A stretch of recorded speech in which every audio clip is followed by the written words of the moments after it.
de Dieu. Alléluia.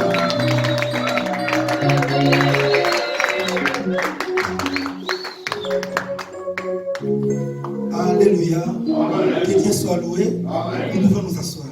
Amen. Amen. Quand nous travaillons, nous pourrons derrière le temps, nous devons aussi respecter le temps. Amen. Amen. Et moi, je suis béni encore ce matin. Et je bénis le nom de notre Dieu, le Tout-Puissant, le Créateur du ciel et de la terre, pour cette grâce que j'ai de me tenir devant. Amen. Amen. Ce n'est pas une gloire, mais c'est une lourde responsabilité.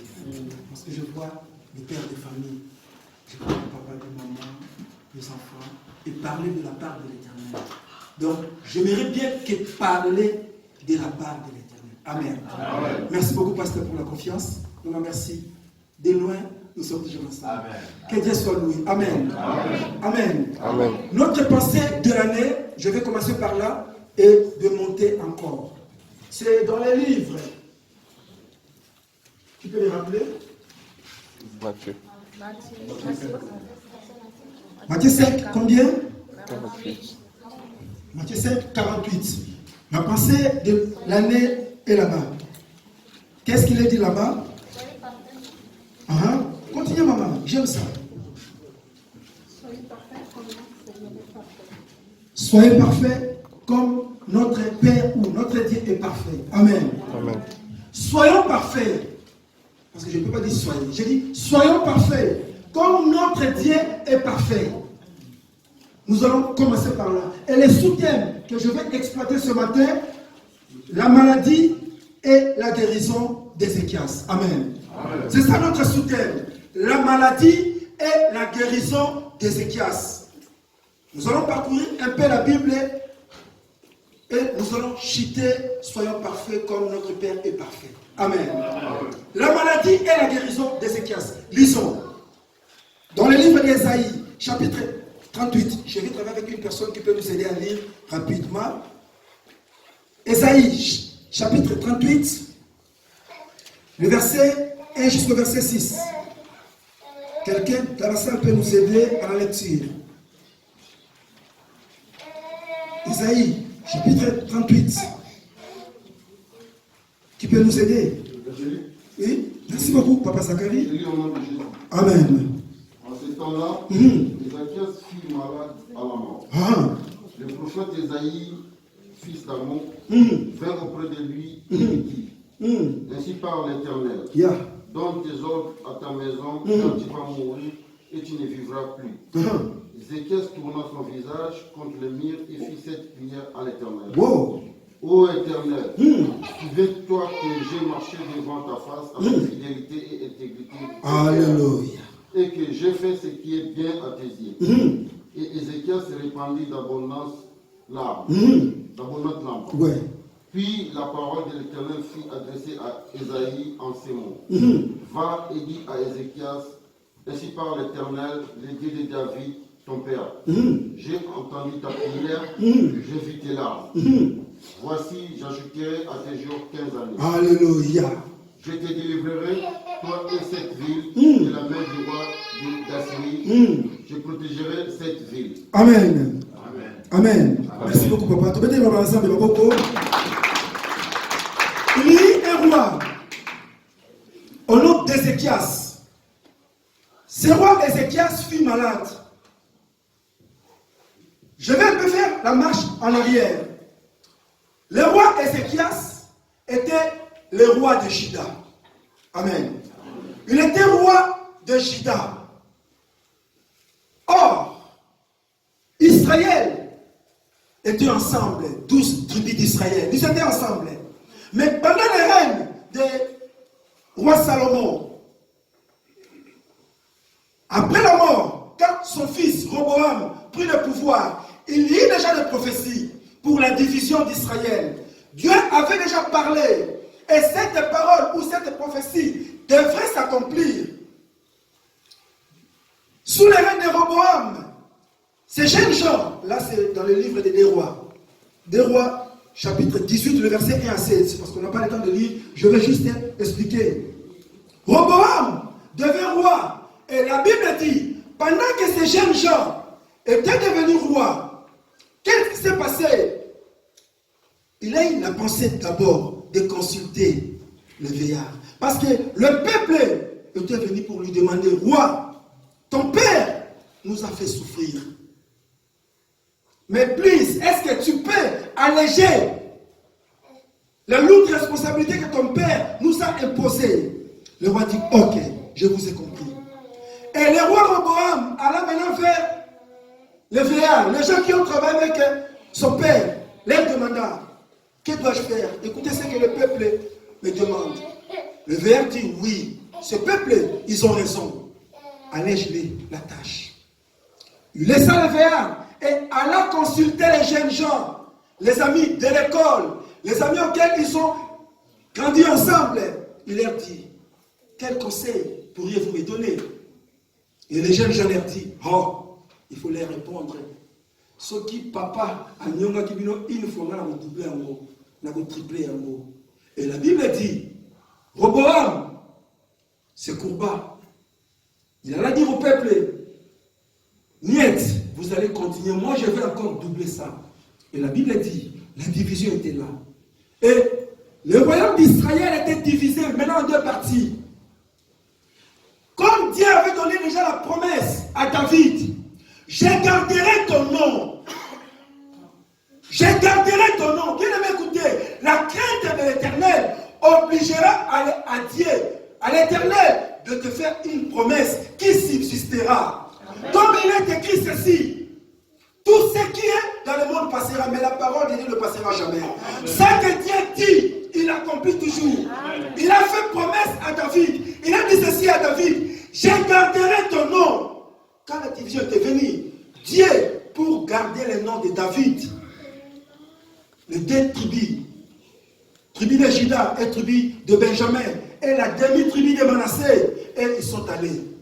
Et le reste, les 10 tribus, et aussi sont restés. Dans les 10 tribus, c'était Jéroboam qui régnait. Or, Jéroboam avait fui le roi Salomon à l'Égypte. Quand le roi Salomon était mort, lui, il est revenu, et il a pris les 10 tribus d'Israël. Et les 2 autres tribus, et la demi-tribu de Manassé, étaient contrôlées maintenant par Roboam.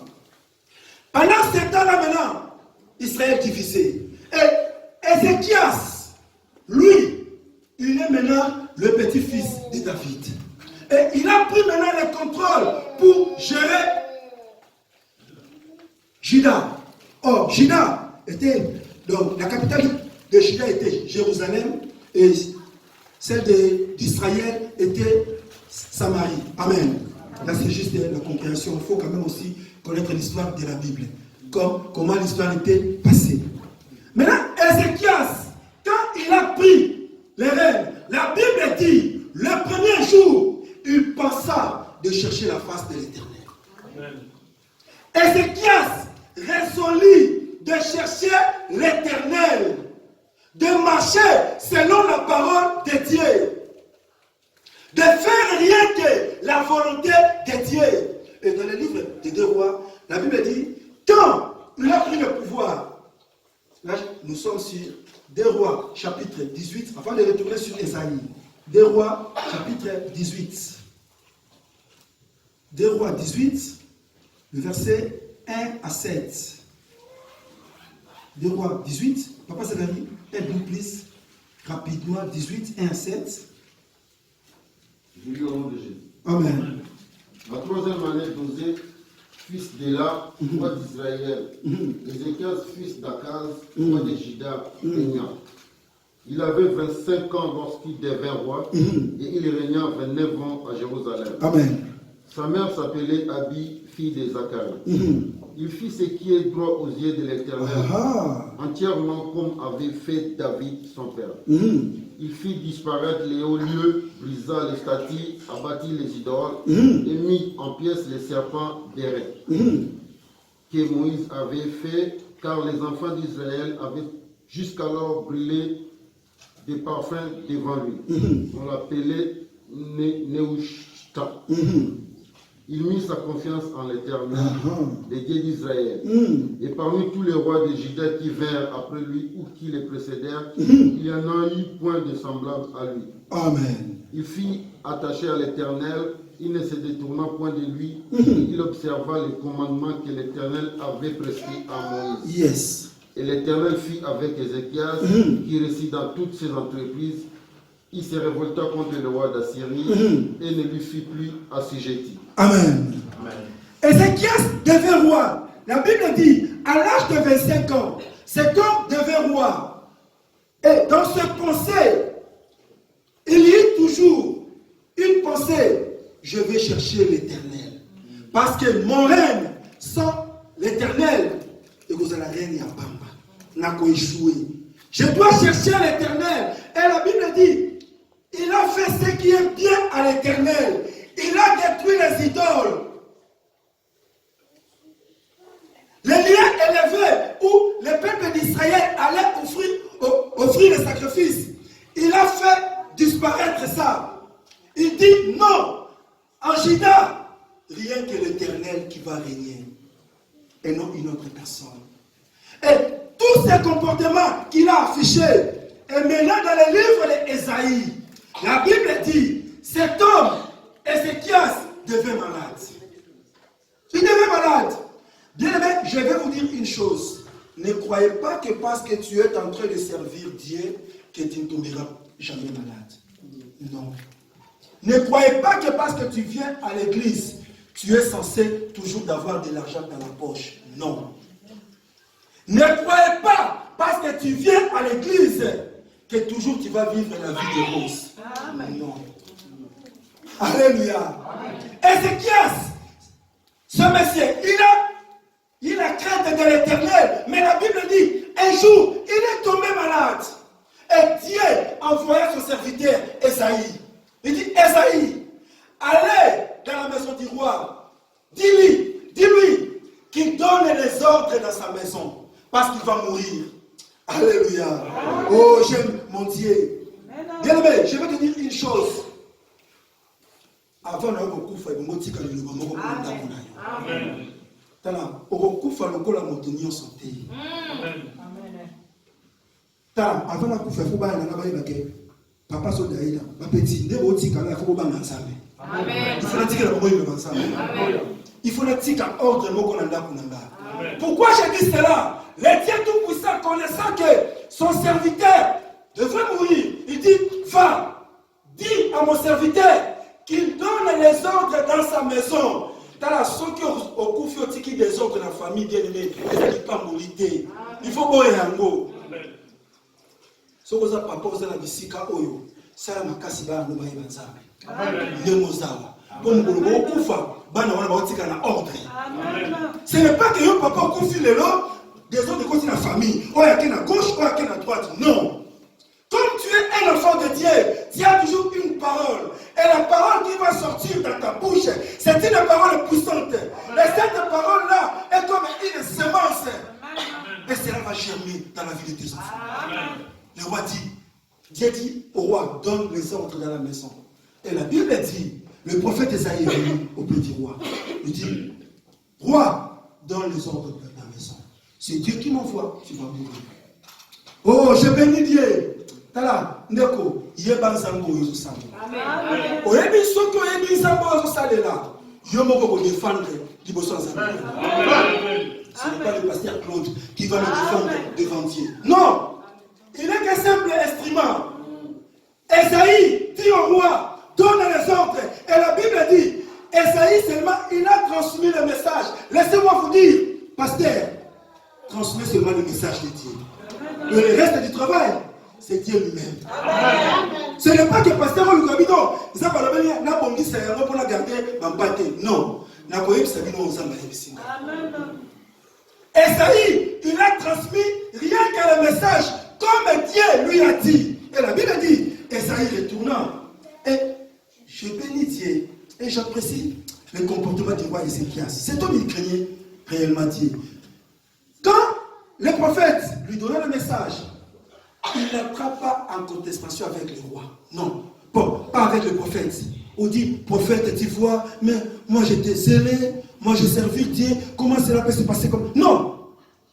Lui, il a laissé le prophète s'en aller. Mais la Bible dit, il tourna les regards Et lui-même, il a pris ce travail de prier, de parler à son Dieu. Seigneur, souviens-toi de moi. Amen. Je marchais avec crainte. Amen. Je t'ai servi avec zèle. Père, ne me laisse pas mourir si tôt. J'ai besoin de vivre. Et la Bible dit, le prophète, quand il a repris ce message, à combien Dieu lui dit, retourne. Amen. Retourne. Dieu le mène à Bissayoboui. Mouton a fait ça qui est au prophète, il y a un message à Mabé. Nakobanga nzambe oyo za na yango. Tala mouton a besoin de voir ce que oza ya nzambe. Non. Moi je me dis, Jésus-Christ sur la croix, la Bible dit, tout le monde criait contre lui, même les soldats. Mais pendant que Jésus-Christ a son cas de Moutema, la Bible dit, les soldats qui étaient là, les centeniers, il dit réellement, cet homme était l'homme de Dieu. Si tu es l'homme de Dieu, si tu marches dans la carte de l'Éternel, tes ennemis vont changer ta garde. C'est là qu'ils ont prophétisé. Le malheur contre toi, ils viendront et te dire, tu es réellement de Dieu. Oh, moi je bénis Dieu.